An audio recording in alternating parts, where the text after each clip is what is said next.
Plans. For more, we're joined by Todd from FIIG Securities. Mark, look, thanks very much for your time. Let's just start off with maybe a few people understanding bonds and so forth, but ECB bond bans, what exactly do they mean by that? So the idea, James, is that if you can think of this as the core economies of Spain and Italy and France and Germany, they're looking to try and get some of the peripheral economies to have to come to the ECB and buy the bonds, or the ECB will buy the bonds directly, so to ease the buying pressure on those countries. And so the idea is that they will lend to the Portugals and to the harder stressed countries at lower rates, and so therefore the effect will be that they'll bring in the lenders into the core countries at the rates that they're now dealing at.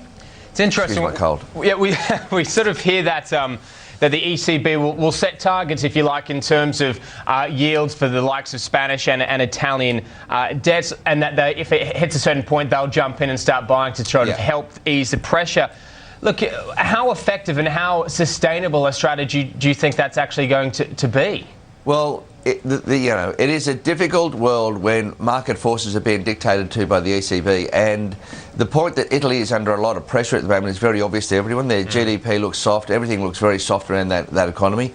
So theoretically, the market forces will push those interest rates higher. The cost of borrowing in the Italian economy should go higher because the performance is worse. So Italy and Spain are the ones that are under the most threat, as we all know. And it seems strange to be able to then create a paradigm that says we, the ECB, will step in when the Germans are clearly not in favour of that. They're clearly not in favour of the ECB taking on the role of the private lender to all these countries. They don't like they have staunchly defended the idea that all these countries should stand on their own 2 feet. And the previous German ECB president has stepped out as a result of what was going on with the ECB, and now you've got the new German president saying, look, the problem for us is it becomes addictive. So it's unsure how they will be able to get that policy together within their own group, let alone within the broader market forces. The broader market forces will be looking for opportunities to break out of those bans, I'm sure of it. It's interesting. We're starting to hear some, I suppose, contrasting sort of rhetoric coming out of Germany. Obviously, you made reference there to the Bundesbank suggesting that the idea of central banks just bond buying, printing money can become addictive. We've also heard a few people suggest that if Greece has to leave, they have to leave. But we also heard Angela Merkel saying, look, tone it down.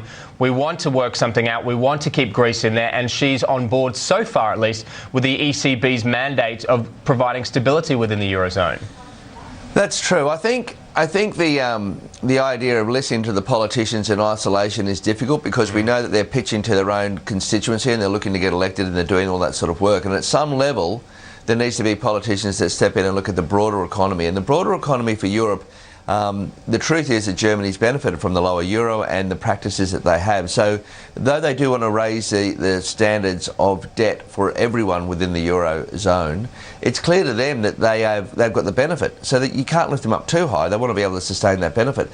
So the broader economics of Germany and Europe in its entirety is very difficult to play out when you've got politicians banging the gavel and saying the problem for all of us is that we want to get re-elected. That's the truth for the German constituency.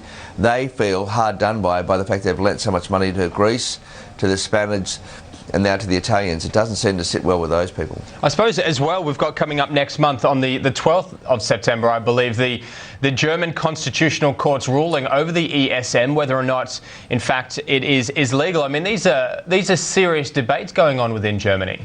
It's massive. It's a huge debate, and no one's got the mandate, if you like. No one's having the conversation. So Merkel is defending her constituency, her coalition, by saying this is in our interests. And there are people who can be a bit more radical and say, let's take a vote on this. Let's go to a court and have them make a decision. And that has enormous consequences for the rest of Europe. The concern, and one of those major consequences, is if we don't see, the ESM, if we don't see measures taken to maintain Greece's place within the Eurozone, it provides, as seems to be the fear, a blueprint, if you like, for some sort of exit strategy for other nations, in particular the likes of Ireland, Portugal, Spain, Italy. I think it's fair to say that there is no blueprint that will work for all of them. I think they've been proving that by the way they've come to the ECB and tried to generate funding. I saw some articles about the fact that Berlusconi might be able to make a re-emergence in Italian politics, and one of his tranches has been, let's leave the euro. And, excuse me, if you get a radicalisation of politics, it has a dire effect. If you can't get a collective idea on how you should proceed as a member state within the euro, then you just get the radical politicians, and we saw that in the Greece elections where people were coming up with some amazing statements about what they would do with the euro and what they would do with Germany and so on and so forth. And you don't need that polarisation within Europe right now where the GDP collectively is pretty weak. You need them to try and get together, and that'll take a politician that isn't quite evident right now. Mark, I wonder if the difficulty is, as you sort of say, it's hard to sort of get through a lot of the political short-term sort of noise to get to, I suppose, the issues and the strategies to cement a long-term, I suppose, safe haven for the Eurozone, particularly when you start talking about handing over aspects of sovereignty of individual nations, which seems to be part and parcel of getting towards this fiscal union. We see a lot of people against it, particularly when they sort of, be it, I suppose, generalising that it's essentially handing over control to Germany. You know, the historian in me would say that's always been the problem for all these countries, and the fact of what they try to do in terms of treaties and in terms of performance, making people perform to a treaty that they don't necessarily want to buy into.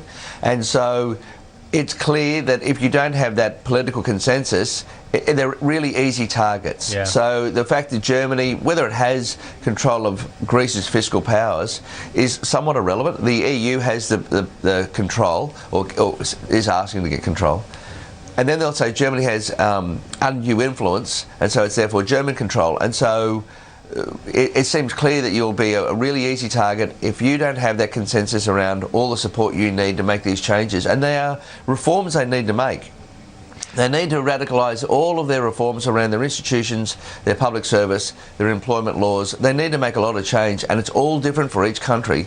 And that's a massive reform that I don't think it's evident they'll be able to do it in the short term. I want to switch focus now to the US. I want to get your thoughts on what's likely to happen, in particular at Jackson Hole. Before we do that, though, let's just talk about the US economy, because that, I suppose, is the trump card or the major game in town in terms of Bernanke and whether or not he does, in fact, announce it. In your thoughts, how is the US economy tracking? We had some dwelling numbers out. We had some durable good numbers out. How much importance do you place in them, particularly the fact that they were reasonably positive?